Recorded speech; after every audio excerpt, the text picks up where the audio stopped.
Muy buenos días y hoy en Psico Saludable, tu espacio de salud mental, vamos a estar hablando sobre el trastorno obsesivo compulsivo, también denominado como TOC. Este trastorno genera muchísimo dolor y muchísima frustración a las personas que lo padecen, debido a la incapacidad de efectuar las labores cotidianas, esas labores del día a día. Si conceptualizamos el trastorno obsesivo compulsivo, podemos decir que es un trastorno que se caracteriza por tener un patrón de pensamientos y miedos no deseados que son las obsesiones y van a provocar o van a generar comportamientos repetitivos que van a ser las compulsiones. No podemos confundir la personalidad obsesiva de las manías con el trastorno obsesivo compulsivo. Vamos a poner el ejemplo: una personalidad obsesiva tiene rasgos de formas de ser que tienden a ser perfeccionistas. Luego nos vamos a encontrar con las manías, en donde todos los seres humanos tenemos esas manías que pueden ser rituales que todos tenemos. Rituales de cómo ordenamos nuestro baño, cómo ordenamos nuestras gavetas, cómo tenemos ordenado nuestro carro, nuestra oficina, etcétera. Esto no lo podemos confundir con lo que es el trastorno obsesivo compulsivo, porque aquí ya estamos hablando de otra cosa. Vamos a poner un ejemplo. Una persona con una manía puede salir de su casa y recordarse que probablemente algo lo dejó en un lugar indebido, y a los 2 minutos ya se le olvida la idea y continúa con su dinámica de vida para ese día. Es decir, que esta manía no lo va a paralizar como sí ocurre con el trastorno obsesivo compulsivo. El TOC tiende a que la persona tiene el pensamiento y obligatoriamente tiene la compulsión, tiene que, si salió de su casa, debe devolverse a revisar o a poner en su lugar el objeto que dejó en el lugar indebido. Es decir, que el que sufre el trastorno obsesivo compulsivo, si sale de su casa por alguna situación de rapidez o de horario de trabajo que tiene que salir, sale sufriendo y por lo general se devuelve a su casa o se devuelve al lugar para poner en el lugar correcto lo que dejó inadecuadamente. Muy diferente a la persona que sufre de manía, que todos tenemos como un toque de rituales de manía, pero una vez que salimos de casa o salimos de la oficina y recordamos que algo lo dejamos en un lugar indebido, dependiendo de la gravedad y la magnitud, por supuesto, no vamos a sufrir por eso. Sencillamente, a los 2 o 5 minutos se nos pasa y seguimos con nuestras vidas. Ahora bien, vamos a hablar un poco sobre lo que es este trastorno.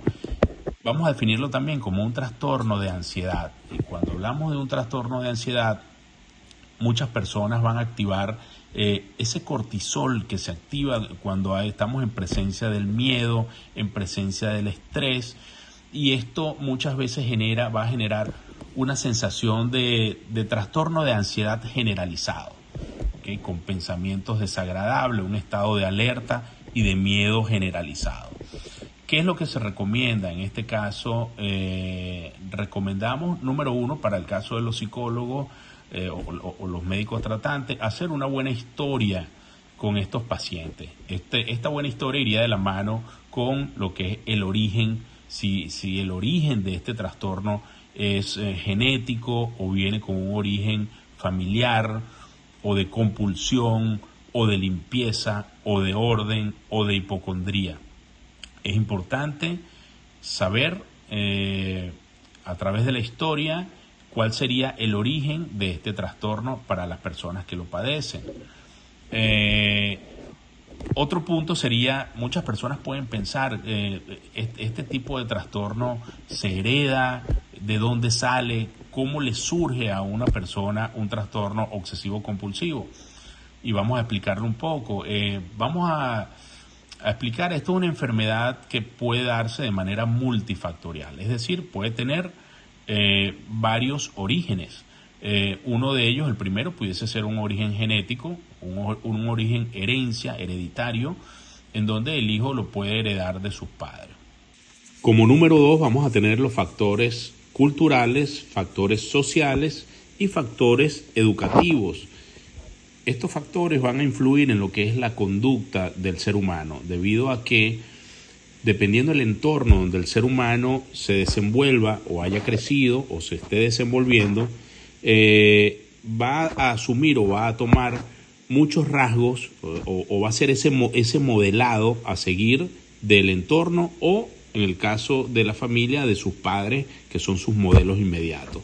Entonces, por eso decimos que los factores culturales, sociales y educativos van a marcar también una pauta en lo que es el trastorno obsesivo compulsivo. Y luego vamos a tener como número 3 los rasgos de personalidad.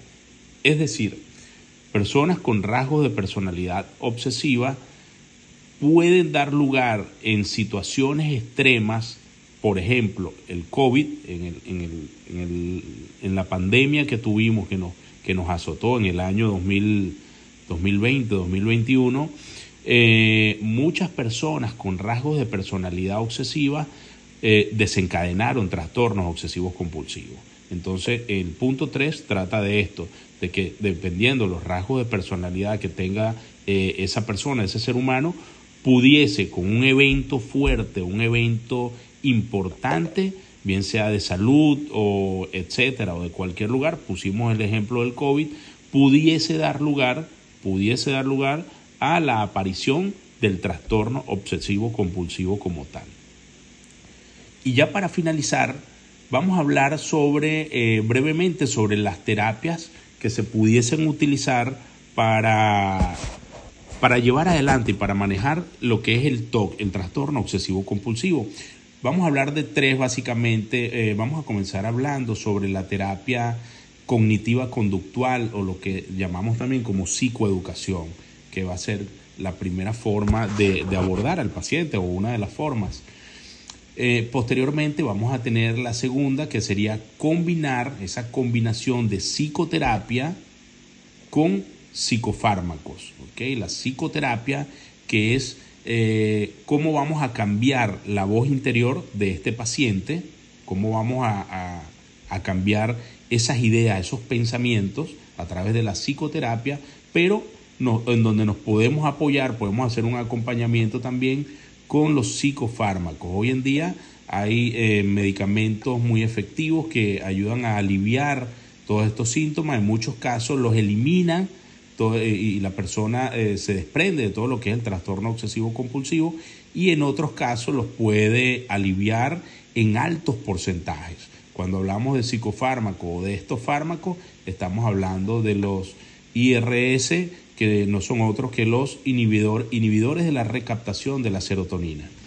Y como número 3 vamos a tener otro aspecto de interés, que va a ser la familia. Es otro aspecto de las terapias donde las personas con este trastorno pueden salir adelante, y es ese acompañamiento familiar, ese apoyo familiar que va a generar en estos pacientes esa liberación de endorfinas, de dopamina y de oxitocina, que los van a equilibrar químicamente al paciente, ya que los van a hacer que disminuya ese cortisol, ese químico del estrés que abruma a cualquier persona, y que después este químico queda circulando en sangre, y lo que genera es una sensación de debilidad, de fatiga, de decaimiento en el paciente, en la persona. Entonces, bueno, señores, muchísimas gracias. Esto es Psicosaludable, tu espacio de salud mental. Síguenos para más información.